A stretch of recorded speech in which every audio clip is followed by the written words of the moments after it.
Good morning students. मैं सूरज school बिलाना परिवार में आपका लाइव चैनल में हार्दिक स्वागत करता हूं और मैं सब आप लोगों से रिक्वेस्ट करता हूं कि इस चैनल को ज़्यादा से ज़्यादा आपने सब्सक्राइब करना है।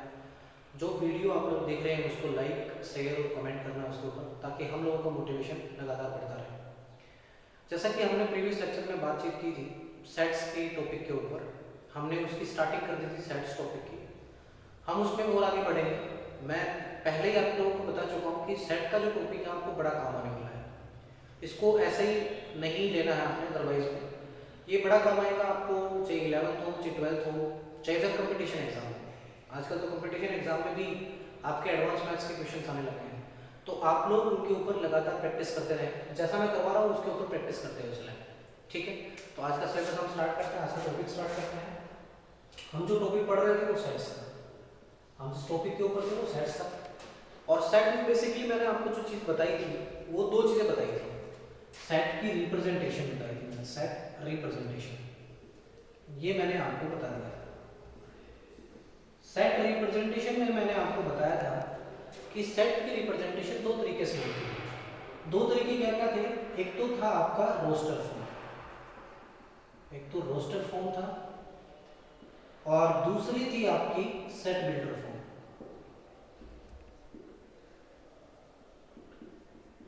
ये दो तरीके से आपने सेट को रिप्रेजेंट किया था, एक रोस्टर फॉर्म से और एक सेट बिल्डर फॉर्म से। रोस्टर फॉर्म हम लोग पढ़ रहे थे, इन बिटवीन मैंने आपको छोड़ा था। दूसरा मैंने कुछ एक क्वेश्चन दिए थे आपका। सबसे पहले पॉइंट तो ये है कि सर ने स्टार्टिंग में ये शुरू कर दिया, तो कुछ क्वेश्चन मैंने आप लोगों को दिए थे। मैंने कहा था कुछ क्वेश्चन इस तरीके से था कि ए जो था एक सेट था लेस देन 10 नंबर्स था। लेस देन 10 नंबर्स मतलब 1 2 3 4 5 6 7 8 और 9 ये था। इसमें मैंने कुछ एक क्वेश्चन आप लोगों को दिए थे, 6 क्वेश्चन मैंने दिए थे। कुछ एक मेरे को याद है, मैं लिख देता हूँ यहाँ पे। ए करा था मैंने। देखिए ये चीज डायरेक्टली समझ में नहीं आएगी आपको कि ई क्या है, तो ये आप प्रीवियस लेक्चर का मैं लिंक आपके इसमें डाल दूंगा डिस्क्रिप्शन में। आप प्रीवियस लेक्चर पहले देखिए ताकि आपको ये चीज समझ में आए कि मैंने यहाँ पे ऐसे क्यों लिख दिया, ठीक है। आपको अच्छे से समझ में आ जाएगा। इसका जो मतलब था वो था बिलोंग्स टू। इस पर्टिकुलर चीज का जो मतलब था वो था बिलोंग्स टू, ठीक है। मतलब ये एक सेट है जो किसमें बिलोंग करता है, ये ए एलिमेंट ए सेट में बिलोंग करता है, ऐसा कहा गया इसको। लेकिन क्या ए एलिमेंट इस सेट में है? नहीं है। तो आपने इसका आंसर देना था फॉल्स। आपने इसका आंसर क्या देना था? फॉल्स। सेकंड मैंने आपको एक क्वेश्चन किया था शायद कि 2e उसके ऊपर क्रॉस था और a लिखा हुआ था, ऐसा कुछ लिखा हुआ था सेकंड क्वेश्चन में। तो सेकंड क्वेश्चन के ऊपर चलते हैं। ये कहता है नॉट बिलोंग्स टू, इसका मतलब होता है not belongs to. Not belongs to, not belongs to का मतलब कि ये एलिमेंट इस सेट में बिलोंग नहीं करता। ये एलिमेंट जो है आपका ये इस सेट में बिलोंग नहीं करता। लेकिन अगर आप लोग देखेंगे तो 1 और 2 मतलब इस सेट में बिलोंग करता है। जो 2 एलिमेंट है वो इस सेट में ए सेट में बिलोंग करता है, ठीक है। मतलब ये भी कंडीशन क्या होगी आपकी? फॉल्स हो जाती है। थर्ड जो आपका क्वेश्चन था वो शायद 9e था, 9e। अब इसका मतलब हुआ कि 9 एक एलिमेंट है, एक ऑब्जेक्ट है। मैंने बताया था उस दिन कि एलिमेंट, ऑब्जेक्ट और मेंबर एक ही चीज होती है। चाहे आप इसको एलिमेंट बोलो, चाहे आप इसको ऑब्जेक्ट बोलो और चाहे आप इसको मेंबर बोलो, बात एक ही है। तो इसका मतलब हुआ कि नो एक एलिमेंट है जो आपके ए सेट में बिलोंग करता है। बिल्कुल सही बात है कि नो एक एलिमेंट है जो आपके इस ए सेट में बिलोंग करता है। ये चीज क्या थी आपकी? ये चीज आपकी ट्रू होती है।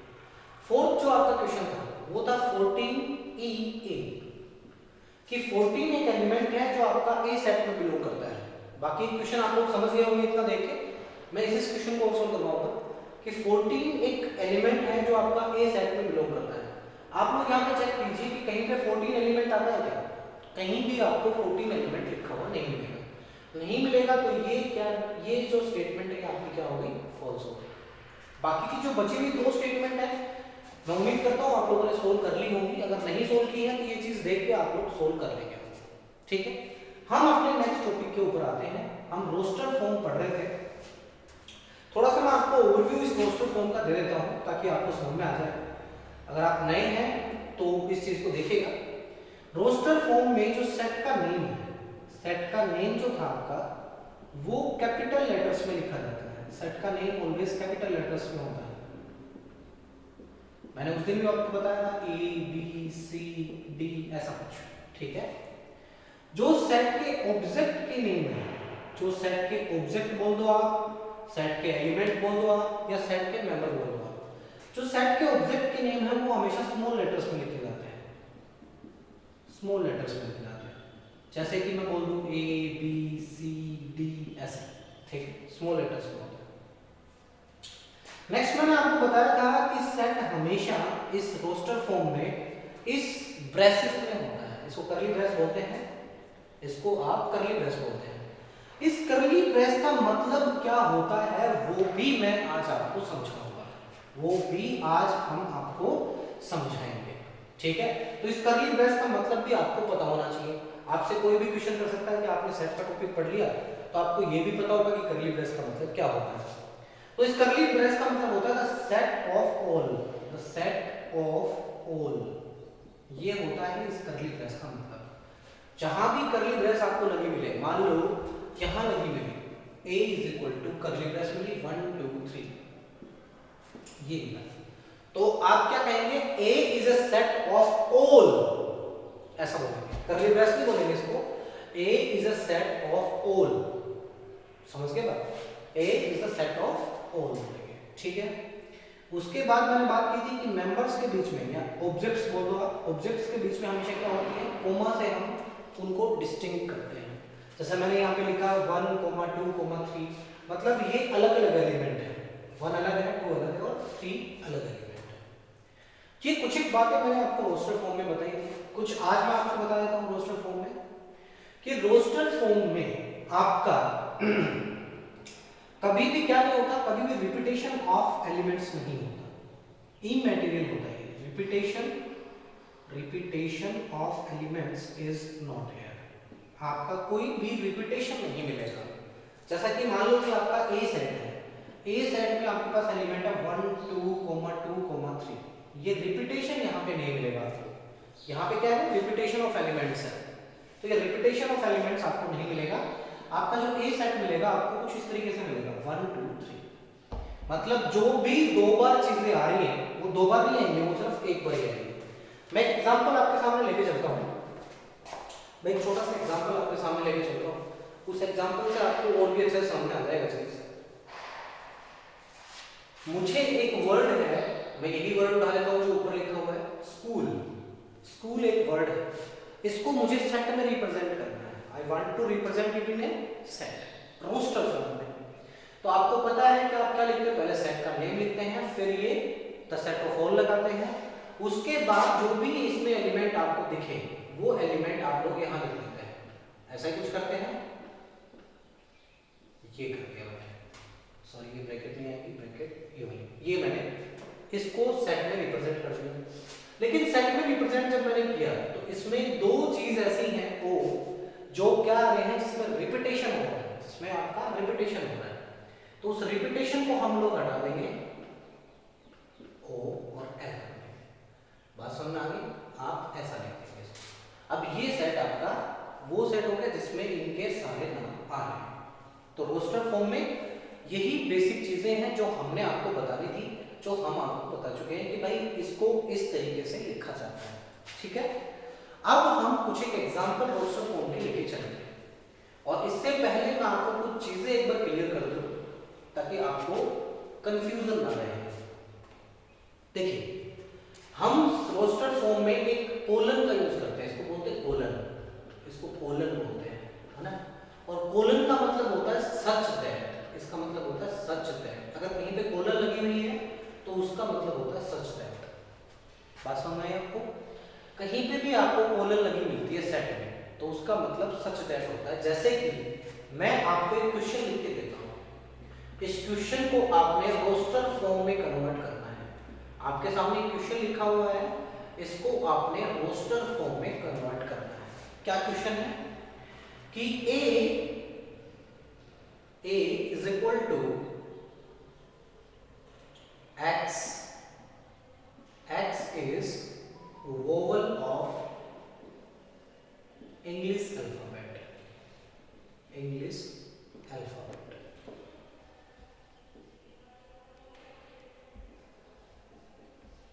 ये आपने इसको, इस पर्टिकुलर क्वेश्चन को आपने रोस्टर फॉर्म में कन्वर्ट करना है। क्वेश्चन क्या है, x कॉलन लगी हुई है, उसके बाद लिखा है x is vowel of English alphabet.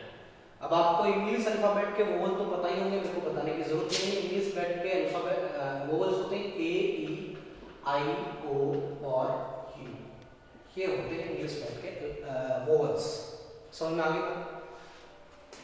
अब आपने इसको रोस्टर फॉर्म में कन्वर्ट करना है।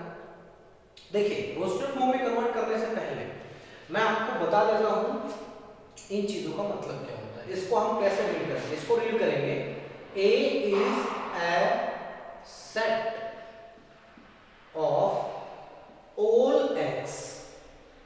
A is a set of all x.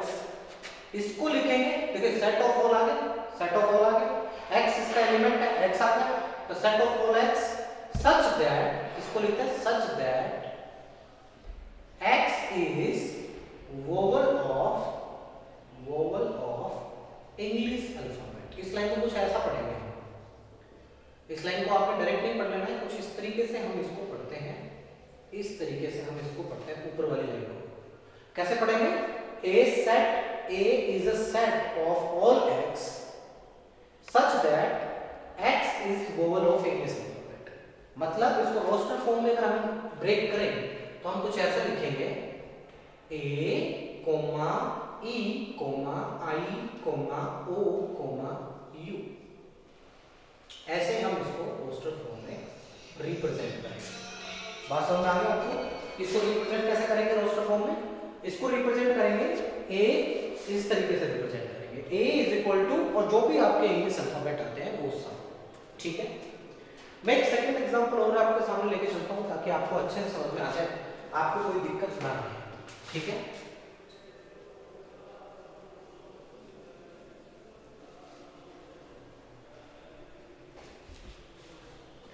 मैं एक छोटा सा क्वेश्चन लेके चलता हूं। A इज इक्वल टू, मैंने लिखा x is less than 5, I have to say like that, x is less than 5, greater than 5 and less than 10, ये मैंने लिखा, and x is natural number,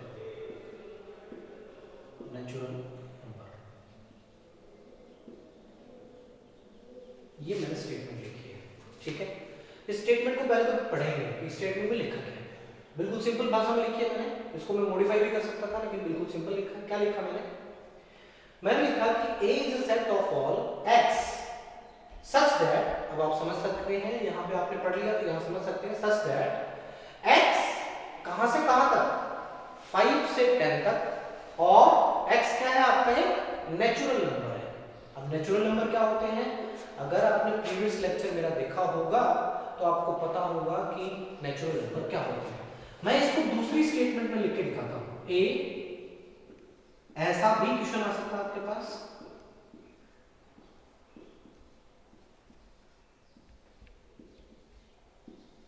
ऐसे भी लिखा होता है।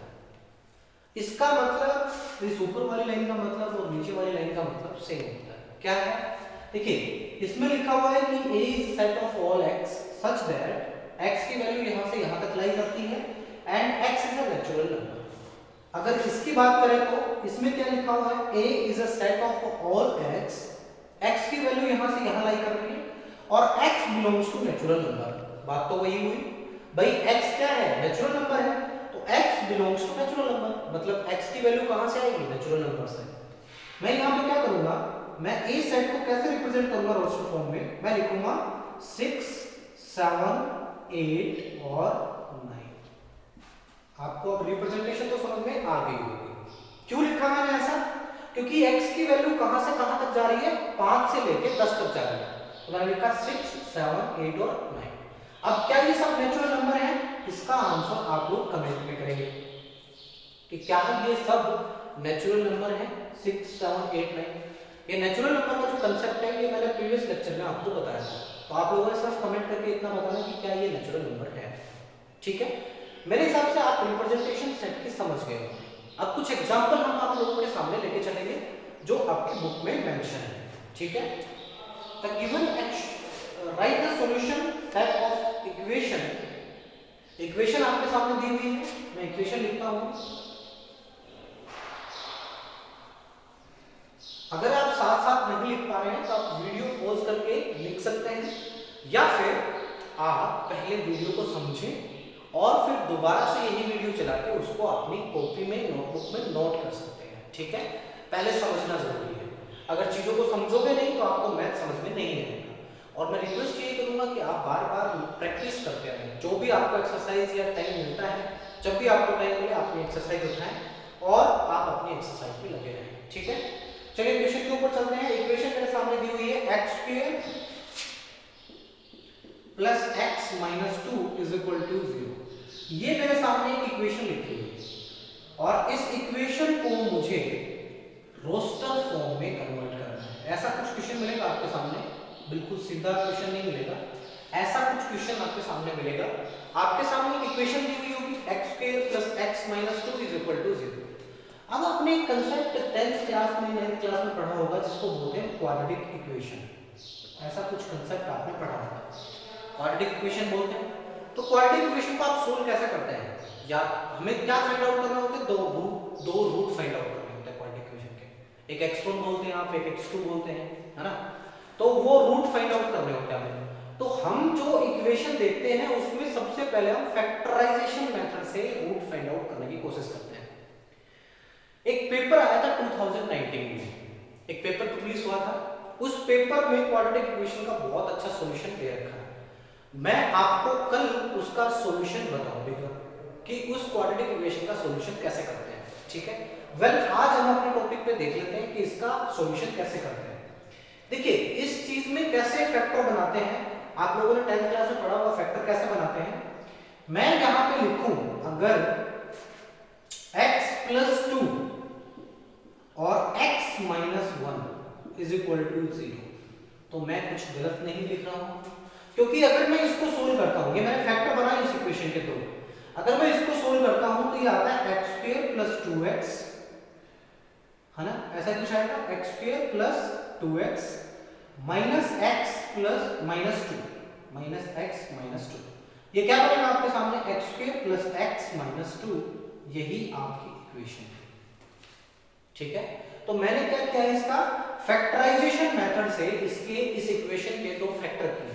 आपको पता है आप क्वाड्रेटिक इक्वेशन के फैक्टर कर सकते हैं। ठीक है, ये मैंने दो फैक्टर बनाए। इसके फैक्टर बनाने के बाद आपको पता है कुछ नहीं करना, एक आपके सामने x की वैल्यू आ जाएगी -2 और एक आपके सामने वैल्यू आ जाएगी 1। आपके पास दो रूट आ गए, आपके पास इस इक्वेशन के दो रूट आ गए। आपको कुछ नहीं करना, आपको सिर्फ रोस्टर फॉर्म में इनको डिनोट करना है। रोस्टर फॉर्म में कैसे लिखते हैं भाई, द सेट ऑफ ऑल आपको पता ही है, -2 और 1 इसके एलिमेंट, ऐसे इसको रोस्टर फॉर्म में हमने डिनोट कर दिया है। बात समझ में आ गई आपको कैसे करना है इस क्वेश्चन को। आपने जो क्वाड्रेटिक इक्वेशन आपको दी हुई है आप उसके फैक्टर करें, फैक्टर करके आप उसकी वैल्यू फाइंड आउट करें, वैल्यू फाइंड आउट करके आप उसकी रोस्टर फॉर्म में उसको डिनोट करें। ठीक है, मैं नेक्स्ट क्वेश्चन लेके चलता हूं। नेक्स्ट जो क्वेश्चन आपका कहता है, नेक्स्ट आपका बिल्कुल सिंपल क्वेश्चन है। नेक्स्ट कहता है, नेक्स्ट क्वेश्चन आपके सामने कह रहा है कि x such that x is a positive integer, is a positive integer। आप समझ जाएंगे इसको, मैं दूसरे तरीके से भी लिख के दिखाऊंगा इसको। is a positive integer and x square is less than 40। ये आपके सामने दिया हुआ है और आपको इस सेट को रोस्टर फॉर्म में कन्वर्ट करना है। आपको इस सेट को क्या करना है, रोस्टर फॉर्म में कन्वर्ट करना है। बहुत अच्छा क्वेश्चन है, बहुत बढ़िया क्वेश्चन है। मैं आपको एक क्वेश्चन और देके जाऊंगा घर के लिए, आपने वो क्वेश्चन भी सोल्व करना है। तो ये आपके सामने एक क्वेश्चन दिया हुआ है, इस क्वेश्चन को हम लोग सोल्व करेंगे, इस क्वेश्चन को हम लोग सोल्व करेंगे। ठीक है, क्वेश्चन क्या कह रहा है कि क्वेश्चन को पढ़ लेते पहले। The set of all x ऐसा ही तो है, the set of all x such that x is a positive integer। Positive integer मतलब मैं इस लाइन को अगर ऐसा लिख दूं कि x belongs to z plus का मतलब अगर आपने प्रीवियस वीडियो देखी होगी तो आपको पता होगी, अगर नहीं देखी है तो डिस्क्रिप्शन में जाएं, उसका लिंक लें और उस वीडियो को पहले देखें, आपको z प्लस का मतलब समझ में आ जाएगा। And x square is less than 40। ये ऐसे भी क्वेश्चन लिखा हुआ हो सकता है, ये चीज और ये चीज सेम है। बात समझ में आ गया आपको? ये क्वेश्चन और ये क्वेश्चन सेम है, सिर्फ लाइनों का डिफरेंस हुआ है। अगर इसका मतलब पढ़े तो इसका मतलब भी वही है, ठीक है। तो अब देखिए x स्क्वायर की वैल्यू कहां कितनी होनी चाहिए? 40 से छोटी होनी चाहिए। 1 का स्क्वायर कितना होता है भाई? अब पॉजिटिव इंटीजर लेते हैं। देखिए इंटीजर क्या होते हैं मैं बता देता हूं आपको। इंटीजर क्या होते हैं? माइनस इंफिनिटी से लेके आप चलते जाइए, -3, -2, -1, 0, 1, 2, 3, 4 एंड अप टू इंफिनिटी। समझ में आ गई बात?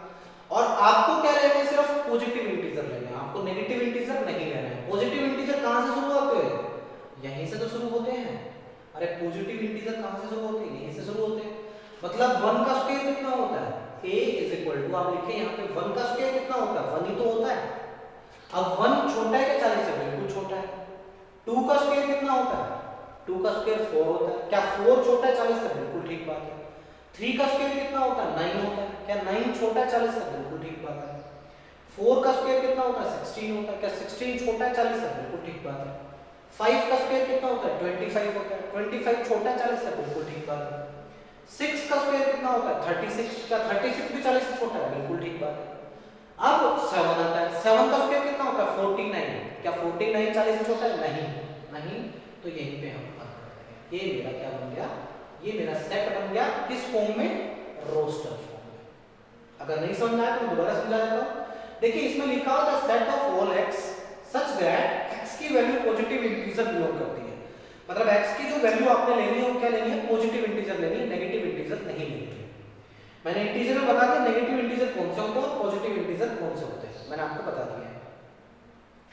एंड आगे एक स्टेटमेंट और दी हुई है कि x का जो स्क्वायर करेगा x into x स्क्वायर होता है 1 into 1 1 into 1। अगर x की वैल्यू 1 है तो 1 into 1, ठीक है। वो 40 से छोटा होना चाहिए। पहले आप x की वैल्यू कितनी लें? 1 ले। 1 का स्क्वायर 40 से छोटा है? बिल्कुल छोटा है। 2 का स्क्वायर 40 से छोटा है? बिल्कुल छोटा है। 3 का स्क्वायर 40 से छोटा है? बिल्कुल छोटा है। 4 का बिल्कुल छोटा है। 5 का बिल्कुल छोटा है। 6 का भी छोटा है। 7 का छोटा नहीं है, तो 7 को हमने इसमें इंक्लूड नहीं किया है, ठीक है। बात समझ आ गई? अब एक क्वेश्चन आपके लिए घर से करना है आपने, और ये क्वेश्चन आपने घर से सोल्व करना है। मेरे को बताना है कि आप लोग इसको सोल्व कर पाए या नहीं कर पाए। हम नेक्स्ट लेक्चर में इसको सोल्व भी कर लेंगे। क्वेश्चन क्या है? क्वेश्चन मैं आपके सामने लिखा हूं यहाँ पे x such that x belongs to natural number and x plus x is less than 30। ये आपको ये क्वेश्चन को आपने रोस्टर फॉर्म में कन्वर्ट करना है। इस क्वेश्चन को आपने किस फॉर्म में कन्वर्ट करना है? इस क्वेश्चन को आपने रोस्टर फॉर्म में कन्वर्ट करना है। मैं कैमरामैन से रिक्वेस्ट करता हूं कि इस क्वेश्चन के ऊपर फोकस करें। बच्चों इसको घर से आपने करके लाना है। क्वेश्चन बहुत सिंपल है, अगर आप थोड़ा सा समझ जाएंगे तो क्वेश्चन में कुछ भी नहीं है, ठीक है। सिर्फ एक स्टेटमेंट अगर आप लोगों ने समझ ली तो क्वेश्चन बिल्कुल आपके लिए बिल्कुल जीरो हो जाएगा और आप इसको आराम से सोल्व कर देंगे जैसे मैंने कर दिया। तो मैं सूरज बलाना स्कूल जो आपका है उस परिवार की तरफ से आपसे निवेदन करता हूँ कि चैनल पे बने रहिए, लगातार अपने सिलेबस को एक्टिव रखिए और इस चैनल को ज़्यादा से ज़्यादा सब्सक्राइब करें। जो वीडियो आपको मिलती हैं उनको लाइक और शेयर करना ना भूलें, उनको मैक्सिमम लाइक और शेयर करें ताकि हमारा मोटिवेशन ऐसे ही बढ़ा रहे और हम आपके लिए बेस्ट से बेस्ट वीडियो प्रिपेयर करें, अच्छे से अच्छे वीडियो। मैं आपको इसमें और अच्छी चीज़ें भी बताता चलूँगा, जैसे कि 2019 में क्वाड्रेटिक इक्वेशन को सोल्व करने का एक नया तरीका है, मैं भी वो भी आपको डिस्क्राइब करता हुआ चलूँगा। जो भी मेरे पास नया मटेरियल आता जाएगा मैं आपको बताता हुआ चलूँगा। कुछ सिंप्लीफिकेशन के क्वेश्चन भी हम लोग सोल्व करेंगे। ताकि आपको गुणा भाग करने में ज़्यादा दिक्कत ना आए, आप तुरंत सोल्व कर ले उनको। तो मैं एक लेक्चर बनाऊंगा ऐसा जिसमें ऐसी चीज़ें भी होंगी। तो आज के लिए, आज इस लेक्चर की समाप्ति की घोषणा करते हैं। आप लोग से रिक्वेस्ट है कि